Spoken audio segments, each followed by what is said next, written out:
Kaboul, la capitale afghane, est l'une des villes les plus dangereuses au monde.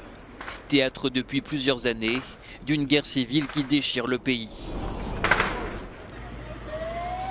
Le dernier attentat survenu à Kaboul, le 1er juillet, a tué au moins 35 personnes et une centaine d'autres ont été gravement blessées.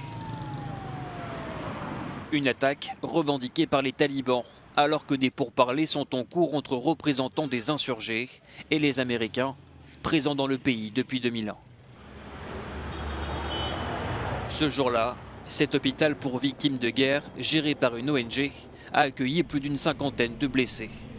Un nombre qui n'a cessé d'augmenter. Les victimes civiles sont 2 fois plus importantes qu'il y a 9 ans.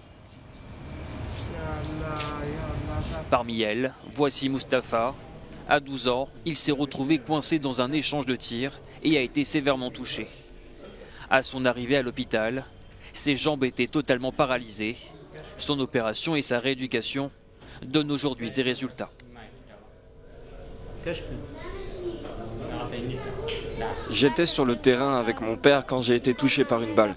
J'ai été frappé du côté droit et le projectile est resté coincé du côté gauche de mon épaule. La première chose que je veux faire, c'est pouvoir retourner à l'école. Toutes les balles et autres éclats d'obus extraits des patients sont conservés. Voici la balle qui a fracturé 2 vertèbres de Mustapha. Les médecins disent qu'il a eu de la chance.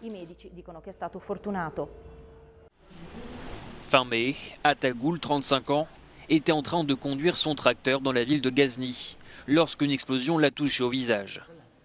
Une partie de son crâne et de son cerveau ont été soufflées, mais les médecins ont réussi à lui sauver la vie. Depuis, son cousin veille attentivement sur lui. Il était à 150 mètres du lieu de l'explosion, mais beaucoup de gens qui étaient plus proches ont été tués. Dans notre village, c'est quelque chose de commun. Il y a des mines dans nos rues et les éviter est devenu un combat quotidien.